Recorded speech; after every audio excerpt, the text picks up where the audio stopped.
এই কাফেরগুলির কাম শুধু ফুর্তি করা, গান বাজনা, নাটক, গল্প, এই সব কাজ তাদের। নামাজ নাই, রোজা নাই, আল্লাহর চিন্তা নাই, তাহাজ্জুদ নাই, পরেজগারি নাই, শুধু গান আর নাচ।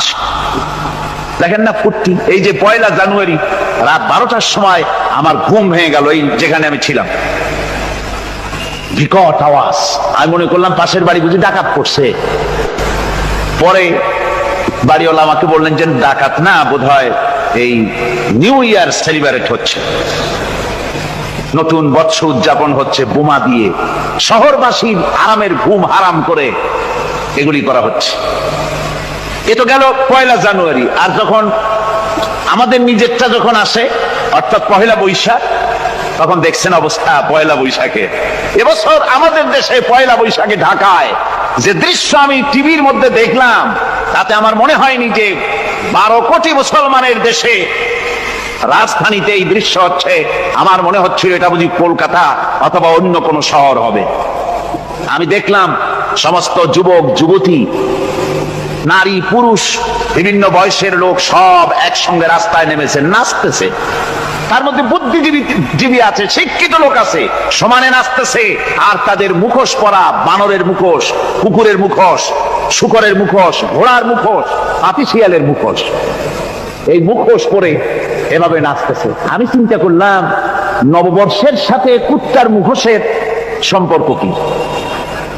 নববর্ষের সাথে পাতি শ্রীগালের মুখোশের সম্পর্ক কি? তাহলে ওরা কি বলতে চায় যে আগামী বছরটা আমরা কুত্তার ভূমিকায় অ্যাক্টিং করব, অথবা শ্রীগালের মতো ধূর্তামি করব জাতির সাথে? তারপরে কি করলো? সকাল বেলায় যুবক যুবতী 1 বৈশাখ সূর্য উদয়ের আগে রমনা লেকের পাড়ে গিয়ে সব দাঁড়িয়েছে বাসন্তী রঙের শাড়ি পরে।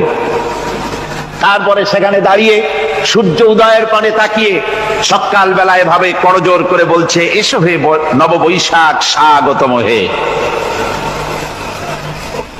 নববৈশাখ। অলক্ষে বোধহয় এটা শুনে বলতেছে, বাবাজিরা আমারে ডাকতেছো, অপেক্ষা করো, আমি আসতেছি। আমারে ডাকতেছো, আমি আসতেছি, কোমরে গামছা বেঁধে আসতেছি, 225 মাইল স্পিডে আসতেছি, 30 ফুট উঁচু জলোচ্ছ্বাস নিয়ে আসতেছি, নববৈশাখের মজা সাত চাকায়। আমার ভাইরা, মুসলমান নববর্ষ উদযাপনের সাথে মুসলমানের কিসের সম্পর্ক? মুসলমান যদি এই দিন উদযাপনই করে, তাহলে তাকে করতে হবে ফজরের নামাজ পড়বে। মুসলমান নববর্ষ উদযাপন করবে, ফজরের নামাজ পড়বে, তারপরে কোরআন শরীফ তেলাওয়াত করবে, দরুদ শরীফ পড়বে, আল্লাহর দরবারে হাত তুলে বলবে, রব্বুনা রাব্বিন, 31 বছর পার করে দিলাম, নাফরমানি ছাড়া কিছুই তো করি নাই, বিগত বছরে যা করেছি মাফ করে দাও, আগামী বছরটা গোটা জাতি আর দেশের জন্য কল্যাণকর মঙ্গলময় করে দাও। এটাই তো বলা উচিত ছিল নাকি? বলে তা না করে, তা না বলে, বৈশাখের পরিচালককে না ডেকে সরাসরি বৈশাখকে আহ্বান করা হয়েছে। আর বৈশাখ আহ্বান করার মজা জনমের মতো দেখাই দিয়েছে আল্লাহ রাব্বুল আলামিন। তাই বলেন, কাফেররা তাদের কাজ হলো শুধু খাওয়া। তারা এমন খাওয়া খায়, জনমের মতো খায়। ইয়াকুলুনা কামা তাকুলুল আনাম, জানোয়ারে যেমন খায় ওই রকম খায়। তার মানে খায়, একটু বিসমিল্লাহ কয় না। খায়া যখন ছেড়ে দেয় তখন আলহামদুলিল্লাহ বলে না, বাঁ হাত দিয়ে খায়, আবার বাঁ হাত দিয়ে খায়। ডাব একটা কাটলো, বিসমিল্লাহ নাই, খাইলো, 2-4 ঢোক খাইয়া পুরা ডাবটারে ফেলাই দিল। ডাবটা কি তোমার বাজান তৈরি করছিল নাকি? একটু বিসমিল্লাহ বললা না, একটু শুকরিয়া আদায় করলাম। আমি গত এই ডিসেম্বর গেল, ডিসেম্বরের 16 তারিখ আমেরিকা থেকে এসেছি। ওখানে দেখলাম তারা প্রতি নভেম্বর মাসের শেষ বৃহস্পতিবার থ্যাঙ্কস গিভিং ডে অবজার্ভ করে। তা আমি জিজ্ঞেস করলাম, থ্যাঙ্কস গিভিং ডে জিনিসটা কি? ওরা বললো, এটা হচ্ছে এই যে গড আমাদেরকে সারা বছর ভালো খাওয়াইছে, আমাদেরকে ভালোভাবে পড়াইছেন, সুন্দর রেখেছেন। এই জন্য আমরা গডকে থ্যাঙ্কস দেই নভেম্বরের এই শেষ দিনটিতে। সারা বছরে ভালো খাইছি, ভালো থাকছি, এই জন্য গভর্নমেন্টকে মানে গডকে থ্যাঙ্কস দিলাম। আমি আমার আলোচনায় সেখানে বললাম যে দেখেন, রাশিয়ার সাথে আমেরিকার পার্থক্য তো এখানে, ওরা গডকে অস্বীকারই করেছে, গডই মানে না।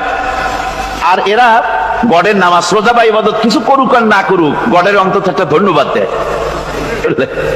ওরা ওদের ডলারে লিখেছে ইন গড উই ট্রাস্ট, প্রত্যেকটা ডলারে লেখা আমরা গডে বিশ্বাস করি। তো শুকর আদায় করলে তো আল্লাহ বাড়িয়ে দিবেন। আল্লাহ রাব্বুল আলামিনের সুন্নাত হলো শুকর যদি কেউ আদায় করে আল্লাহ বাড়িয়ে দেন।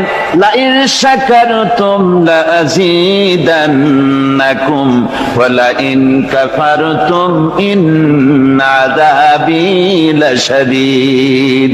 আমার নিয়ামতের শুকর যদি আদায় করো আমি বাড়ায় দেব, আর যদি নিয়ামতের শুকর আদায় না করো তাহলে মস্ত বড় শাস্তি তোমাদের জন্য রেখেছি। তো আমেরিকা শুকর আদায় করে নিজেরা খাইয়া, কিন্তু ওদের জমিন হলো বিশাল জমিন। আমি কয়েকবার গিয়েছি এবং বহু স্টেট সফর করেছি। ওদের জমিন এত ফার্টাইল, জমিনে যদি রীতিমতো তারা ফসল ফলাতো, এই ফসল সারা দুনিয়ার দরিদ্র ভূমুক্ষ জনতাকে খাওয়াইয়া বাঁচাইতে পারত। কিন্তু ওরা তা করে না। ওরা করে কি? ওরা মুনাফার হার, বাজার দর ঠিক রাখার জন্য নির্দিষ্ট পরিমাণ জমিনের ফসল ফলায়, কিন্তু জমিন এতই উর্বর ওদের মেজারমেন্ট করা, মাপ করা, হিসাব করা ফসল হয় না, ফসল হয় বেশি। তখন বাড়তি ফসলকে তারা প্রতি বছর লক্ষ লক্ষ টন আলু আর গমকে তারা সমুদ্রে নিক্ষেপ করে। তাদের আলু এবং গম সেই সময় তারা নিক্ষেপ করে সমুদ্রে যখন ইথিওপিয়া, সুদানে মানুষ না খেয়ে মরছে। পৃথিবীর বিভিন্ন দেশে মানুষ ক্ষুধার যন্ত্রণায় যখন চিৎকার করছে, আর তাদের এই চিৎকারে আকাশ বাতাস ভারী হয়ে যাচ্ছে, তখন ওরা এই কামটি করছে। তাই আমি ওই প্রথম দিন বলেছিলাম যে রাশিয়া যেমন খান খান হয়েছে, অস্তিত্ব বিলুপ্ত হয়েছে আল্লাহর সাথে নাফরমানি করার কারণে। আপনারা বলতে পারেন কমিউনিজম কি একটা সহজ ব্যাপার? একটা বিরাট শক্তি, পৃথিবীর বুকে কত দেশ তারা ডমিনেট করতেছিল। কোনো যুদ্ধ নাই, কোনো রক্তপাত নাই, বিনা ধাক্কায়, বিনা বাতাসে, বিনা ঝড়ে বিশাল মহিরুহু চিৎপটাং। এটা হলো কেন? কেন হলো?